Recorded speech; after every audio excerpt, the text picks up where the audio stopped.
Bueno, vamos a ver si ahora nos Tenemos escucha. suerte. Tenemos suerte con Juanjo. Juanjo, ¿ahora nos escucha mejor? A ver, Sí, Rubén, Buen día. yo Rubén, buen día para Buen ustedes, día. buen día para la audiencia. bueno, ¿Cómo están? pero Muy muy bien. bien, muy bien. Acá llovió un poquito, no sé si donde anda usted, cayeron algunas gotas también, pero Yo estoy en Gualeguaychú. Bueno, Ah, Estoy está. para Urbina Reina en breve, Bueno. pero sí, Sí. llovieron alrededor de 10 milímetros por lo menos, Ah, ahí en la zona de las Piedras. Algo es algo, Juanjo. Bien. Mire, recién nos Sí. decía Sobredo, dice, para el lado Rincón del Gato no llovió nada, llovió. así que ha tenido suerte Las Piedras en este caso. Bueno, En Juan, este caso. en este caso ha tenido suerte Las Piedras. Bueno, queríamos preguntarle sobre el tema, lógicamente, de la semana, tiene que ver con el dólar agro o este programa denominado PIE 3. Es un decreto bastante amplio, Juanjo, en lo que hace a este dólar diferencial para lo que es soja y economías regionales. Estábamos mirando por allí, hace referencia a cereales. ¿Esto también involucra a los cereales o es solamente soja? No, es solamente soja. Ajá. Solamente el decreto tiene dos capítulos. El decreto 193 tiene dos capítulos.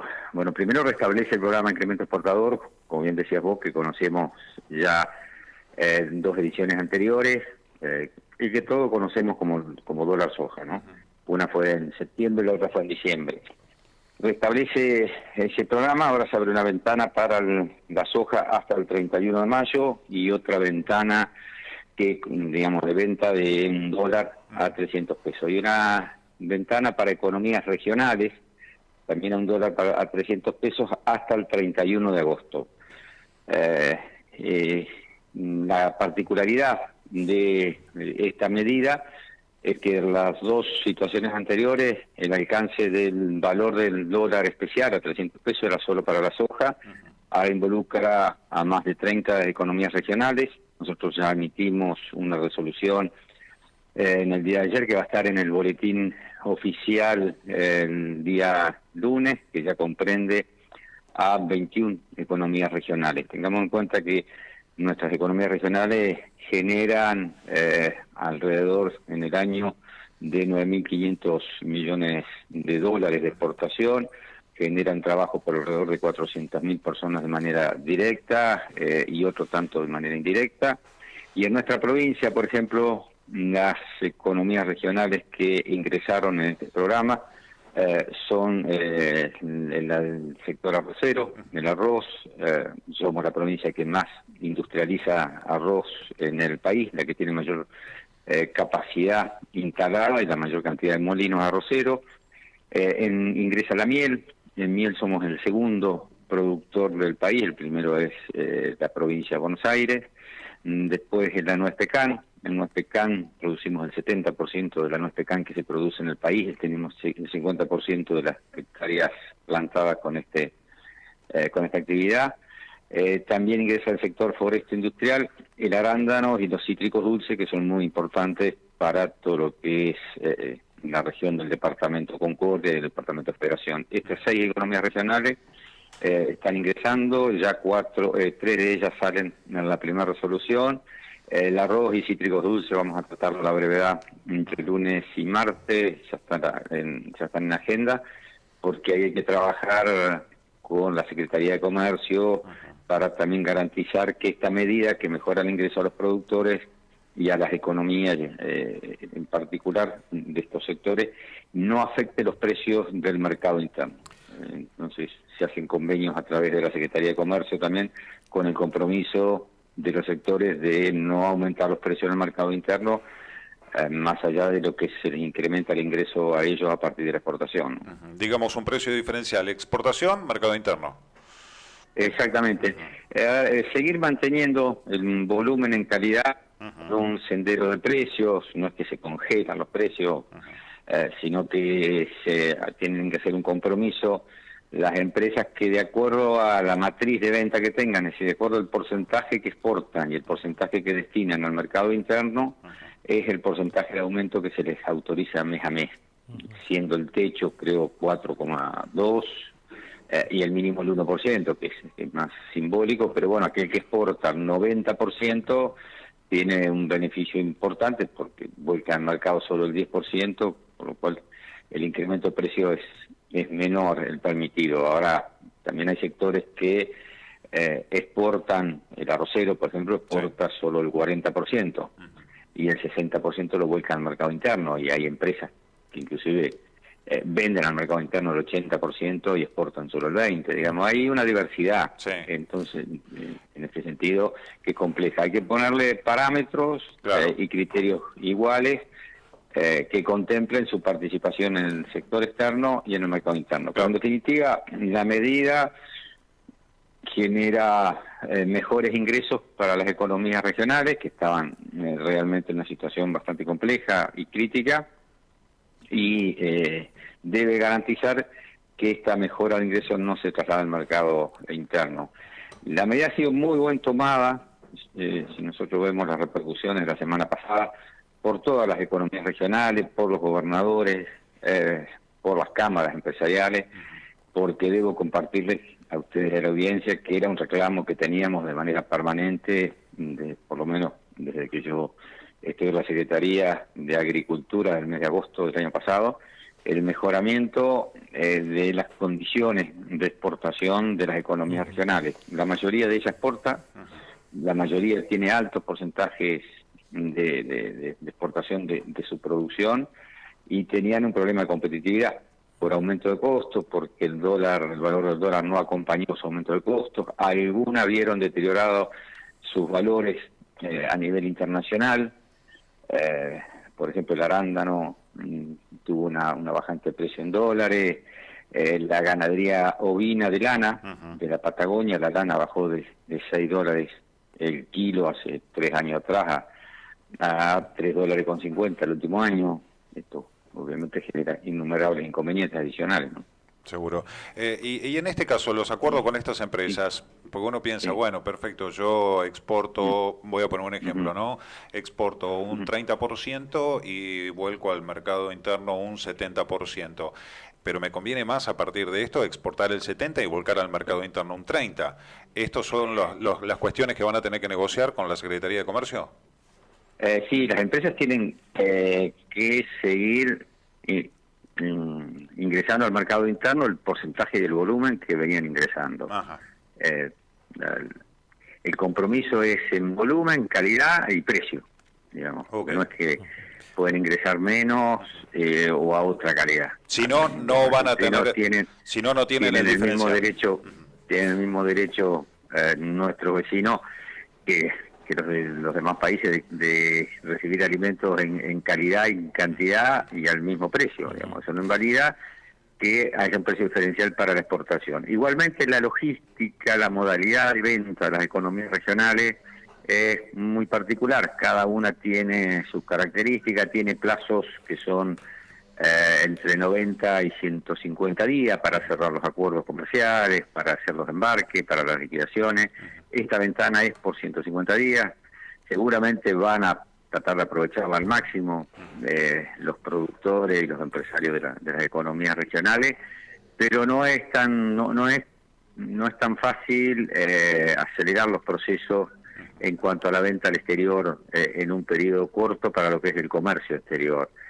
Y por otro lado, no tiene nada que ver con la modalidad de comercialización de las hojas. La modalidad de comercialización de las hojas tiene otro tipo de características que no tienen las economías regionales. La soja está en disponibilidad de los campos, de libre decisión de los productores exportarla en la oportunidad que ellos entiendan, y por lo general, por las características del sector, las divisas ingresan antes a través de las exportadoras, y en este caso tienen que ingresar las divisas. El Banco Central les cambia esa divisa a 300 pesos y ellos le compran a la cerealera o a los exportadores o a los productores. Es al revés, digamos, por decirlo de manera sencilla y medio vulgar, que las economías regionales, que salen a vender y después compran, ¿no? Acá se ingresan, las hojas tienen esa característica, la ley de semillas, de cereales, cereales y leguminosa, tiene características para la exportación, se se ingresan las divisas antes por lo general. Juanjo, el equipo que conduce el ministro Massa, ¿está satisfecho con los primeros días, digamos, que comenzó esta etapa del dólar soja a 300, que comenzaron la liquidación? Sí, hubo algunos inconvenientes en los 2 primeros días, casi 3. El primero fue si bien el decreto sale para el lunes pasado, después ese decreto, para que esté operativo, tiene que haber una resolución de la Secretaría de Agricultura. Nosotros durante todo el lunes terminamos la redacción de la resolución.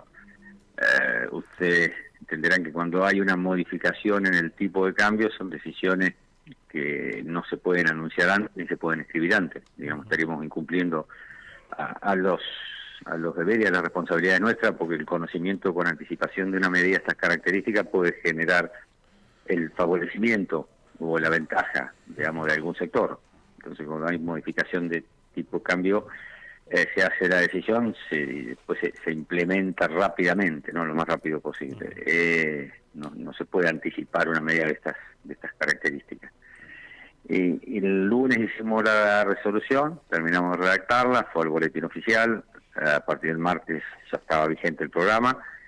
Después, a partir de ahí, el Banco Central hace la operatoria de todo lo que son la liquidación de divisas e incluye a los bancos. Es un sistema complejo, digamos, obviamente que se puede implementar, se ha hecho en otras oportunidades, pero no es algo que se puede hacer en 24 horas. El Banco Central toma un par de decisiones que tienen que ver con la obligación de depositarle los fondos en una cuenta que se llama Dollar Link, que es una cuenta, digamos, particular en el cual se deposita en pesos, pero se va actualizando de acuerdo a la devaluación del dólar mensual, para que no pierda poder adquisitivo, en este caso la empresa exportadora, y pueda salir a comprar sin tener, digamos, una pérdida entre que hace el tipo de cambio, convierte los dólares en pesos y realiza la operación comercial.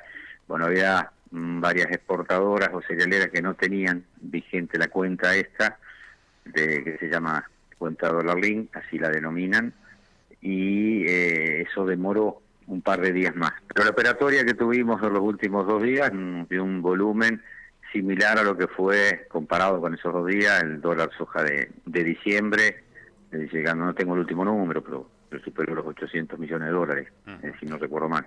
Sí. ¿Y cuál es la expectativa de la recaudación, Juanjo? Es alrededor de 5.500 millones de dólares en lo que es el complejo de la soja, que es poroto de soja, aceite de soja, harina de soja y otras posiciones arancelarias, digamos, otros subproductos. Y alrededor de 3.500, 4.000 millones de dólares de las economías regionales. Con lo cual estaríamos en el periodo hasta agosto ingresando alrededor de 9.000 millones de dólares bajo esta modalidad. Ahora, Juanjo, ¿cómo es el tema? Porque lo que sucedió en los anteriores programas es que al tener un precio diferencial, por ejemplo, volviendo al tema soja, muchos productos y tuvo sus efectos colaterales que tuvieron que salir a tirarle un salvavidas a los tambos, a los pollos, a los chanchos, tuvieron que salir a cubrir todos esos wines. ¿Cómo se va a hacer en esta oportunidad? Porque si está una tonelada de soja a 100 o 120, todavía está ahí la cuestión, ¿cómo no se traduce esto después al pellet que necesita para el alimento balanceado? Y también otra de la pregunta que le hago, ¿cómo se va a hacer el tema de arrendamientos? Porque los arrendamientos están en kilos de soja, en quintales. Bueno, en cuanto a los sectores que sí vemos transformado su estructura de costo por la modificación que sufre el incremento del precio de la soja y los subproductos, vamos a restablecer esos programas. De hecho, en lechería, el programa que se denomina Impulso Tambero, ese programa es un programa que, si bien fue simultáneo al dólar soja 2, tiene una magnitud y un presupuesto que es superior a la modificación de costos que tuvo la lechería por el dólar soja 2. El impacto en un tambo de 4.000 litros diarios fue alrededor de 250.000 pesos, 300.000 pesos mensuales. Y el aporte que se hace a través, y fue por el mes de diciembre, por ejemplo, ¿no? El aporte que se hace a través del programa Impulso Tambero es hasta 600.000 pesos por mes. Ese programa tiene que ver reconociendo, y se hace reconociendo la problemática de la lechería que viene sufriendo con la sequía, que es otro capítulo aparte, ¿no? La sequía récord, lamentablemente, que tuvimos en esta última campaña, y atendiendo los problemas de la sequía y los problemas que tiene para la confección de reserva y la pérdida de rentabilidad, porque la dieta se encareció notablemente a partir de que la leche más barata, la leche que se obtiene a pasto, y prácticamente lo que son verdeos y praderas y reservas desaparecieron todas, y hoy los productores están alimentando a sus vacas más con balanceado y subproductos, digamos, que reemplazan a lo que es la oferta forrajera, y eso les encarece notablemente. Por eso se hizo ese programa, que contempla 600.000 pesos por mes, en aporte no reintegrable por 4 meses, un aporte de 2.400.000 pesos por tambo de hasta 5.000 litros, que en este caso le vamos a agregar una cuota más, que se va a actualizar obviamente, para compensar esto que decías vos, Cholo, el incremento del dólar soja. En el programa de compensación avícola y compensación porcina se va a hacer una nueva apertura del mismo programa que se lanzó en diciembre. Se va a hacer una misma decisión, que se inscriban y compensarle ahí sí el aporte es por el incremento directo que le ocasiona el aumento de los productos y subproductos de soja que van a los alimentos balanceados y que encarecen los alimentos balanceados y obviamente encarecen los costos de producción. El tema de los alquileres, estamos estudiando alguna alternativa. Es muy difícil, es un problema, yo lo reconozco, porque lamentablemente la unidad de cambio, la moneda de cambio para los alquileres en nuestro país es el valor de la soja. Claro. Independientemente de que vos siembres soja, maíz, trigo, avena, hagas lechería, lo que haga el productor, el valor del arrendamiento se fija en soja. Entonces, cuando se produce una acción de esta característica, que se sube el precio de la soja, se sube durante ese mes el precio del alquiler. Y si yo no tengo soja, no me veo beneficiado, o por lo menos neutralizado. Claro. Digamos, bueno, me sube el alquiler, pero me sube mi producto. Ahora, cuando yo tengo trigo, me sube el alquiler y no me sube el trigo.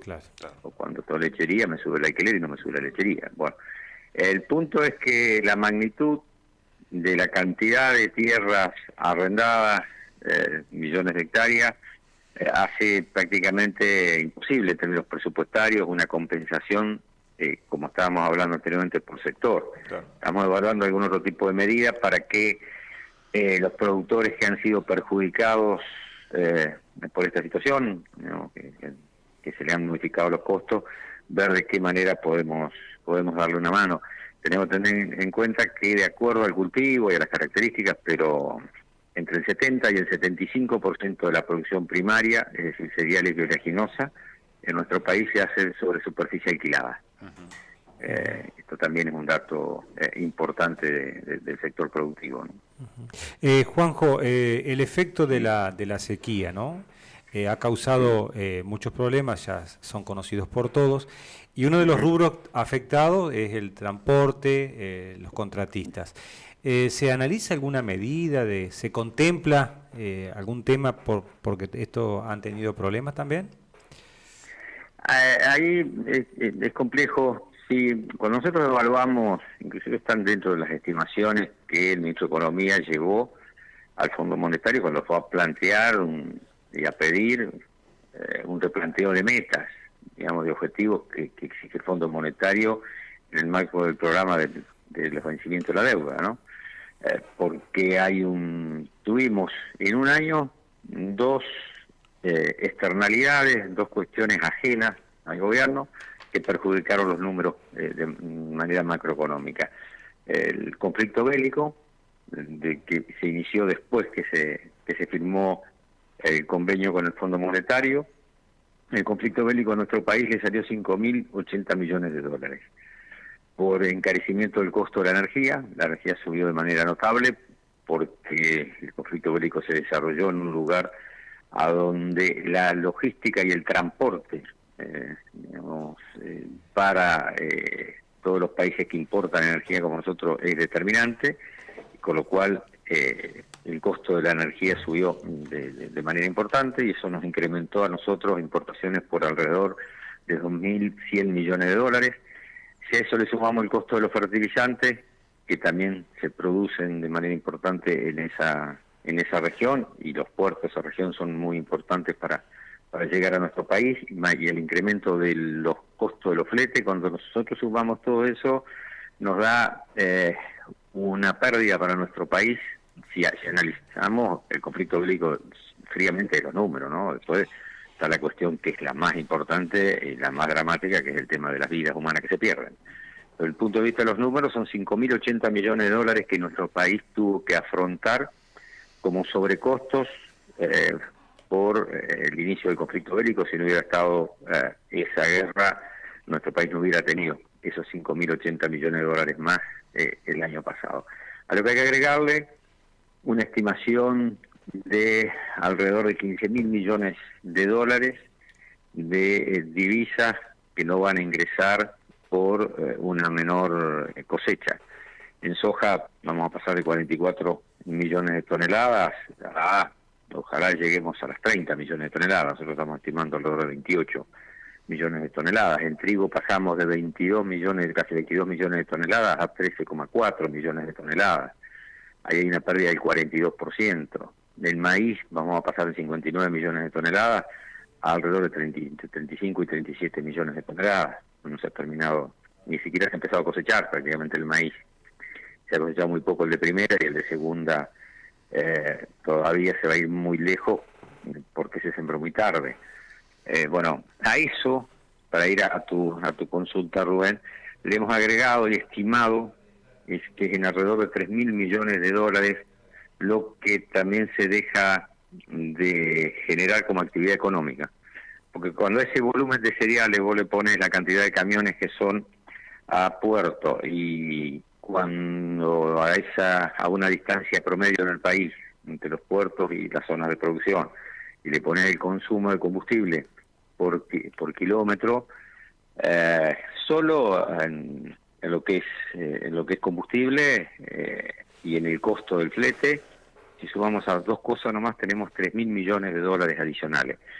A eso agregarle todo el trabajo que decías de los contratistas, los picadores que hacen reserva de forraje para el invierno, los contratistas que tienen máquinas para cosecha, los equipos de cosecha y de siembra, que es, yo te diría, el sujeto agropecuario más importante que tenemos en el sector.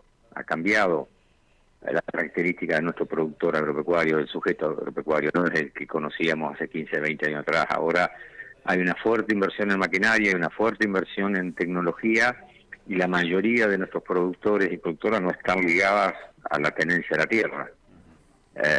Con lo cual la vulnerabilidad de sus emprendimientos es aún mayor, ¿no? Están mucho más jugados a los rendimientos. Bueno, esto también nos hace replantear algunos esquemas productivos y algunas herramientas que deberíamos desarrollar, algunas de manera más urgente y otras llevan más tiempo, pero como son sistemas de riego, manejo del agua, captación del agua cuando hay exceso de la misma, riego en superficie, riego por aspersión, seguro contra todas las eventualidades climáticas,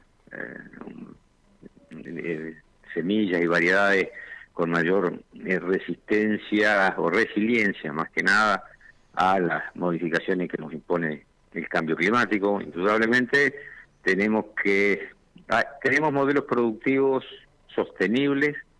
Los alimentos que produce nuestro país, la región, el Cono Sur, son alimentos sanos, seguros, inocuos, son demandados fuertemente en el resto del mundo, pero tenemos que seguir trabajando para producir más, impactando menos, y para trabajar en un proceso de adaptación de nuestro sistema productivo a estas adversidades que nos plantea el cambio climático, ¿no? Juanjo, le transmite una pregunta de una oyente. Sí, sí. Nos solicita que le preguntemos si con estas medidas que toma, digamos, que está tomando la Secretaría o el ministro Massa, lleve al productor cada vez más a producir solamente soja y se rompa con las rotaciones de otros, como el trigo, el maíz y el sorgo. ¿Se analiza esto? Sí, se analiza en con distintas políticas, ¿no? Hay un programa que hemos lanzado que se llama Cerrando Brechas, porque vemos que los productores de trigo en las mismas condiciones, en las mismas regiones, con la misma calidad de suelo, tenemos diferencias en rendimientos de hasta 1.000 kilos por hectárea, lo cual ahí hay un problema de tecnología, de uso de la tecnología o de capacitación del productor. Y es como dice la oyente, no es bueno para el sistema productivo que no haya rotación. Hoy tenemos cultivos de cobertura, tiene que haber rotación del cultivo, porque el valor más importante que tenemos a cuidar en el sistema es la salud del suelo. Y la verdad que no le reponemos todos los nutrientes que le sacamos al suelo. Nuestro sistema productivo, que si bien tiene un paquete tecnológico muy importante y muy eficiente, le devuelve el 50% de los nutrientes que le extrae en promedio. No quiero puntualizar, digamos, obviamente sobre nadie en particular y sobre ninguna región, pero como nosotros tomamos en promedio la cantidad de nutrientes que se van en las semillas o en la carne, que es la transformación de la proteína vegetal en proteína animal, y vemos el volumen de fertilizante que nuestro país consume, entre lo que produce e importa, todavía tenemos mucho para devolverle al suelo en nutrientes. Esto puede ser en fertilizantes químicos, como se realizan históricamente ahora, o también el desarrollo importante que se está dando en biofertilizantes, ¿no? Pero bueno, ahí tenemos también distintos programas para avanzar. Hay una ley en el Congreso que tiene que ver con la ley de la creación del Consejo Agroindustrial, que promueve un régimen especial impositivo a lo que es el fertilizante, con una baja en las alícuotas del IVA y con la imputación de descuento al impuesto a las ganancias que favorece el uso de fertilizante. Nosotros estamos por hacer conformar una mesa nacional de fertilizantes para tratar este tema, porque también se vienen desafíos interesantes para nuestro país, aún en las complejidades que tenemos. A partir de julio vamos a tener exceso de gas natural, vamos a estar en condiciones primero de autoabastecernos y después de importar gas natural licuado. Bueno, uno de los insumos más importantes que tiene la producción de fertilizantes es el gas natural licuado. ¿Por qué no traducimos ese exceso de gas natural en lo que es la combinación del gasoducto Néstor Kirchner y el desarrollo de Vaca Muerta en fertilizante? Para tener mayor accesibilidad a los mismos, para tener menores precios, para tener mayor autonomía y no depender tanto de las importaciones y lo que se produce en otras regiones del mundo, y también podríamos llegar a exportar fertilizantes, siendo un aporte importante de dólares a nuestra economía que tanto los necesita. Bueno, eso es un gasoducto, eso a través del desarrollo de Vaca Muerta y de un gasoducto que nos tendremos que hacer cargo todos quienes, yo no tuve nunca responsabilidad directa, pero soy un hombre de la función pública, y no tengo problema en hacer la autocrítica, pero durante los últimos, solamente el último año que se puso en marcha, estuvo 10 años parado, la construcción del gasoducto, la licitación y la construcción del mismo. Si esa obra no se hubiera parado, si esa obra hubiera avanzado, estaríamos en abastecimiento energético ya hace 5 o 6 años, con saldo exportable de energía y con autonomía en lo que es la producción de fertilizantes, por ejemplo, entre otras cosas, ¿no? Tendríamos urea para vender para todos lados. Juanjo, a respuestas lo más breve posible. Tema Sí. AFIP y Banco Nación, ¿se pudo acelerar el tema ese? Sí, salió el decreto esta semana, no tengo el número acá. La modalidad es que los alcances que tiene la emergencia agropecuaria, Sí.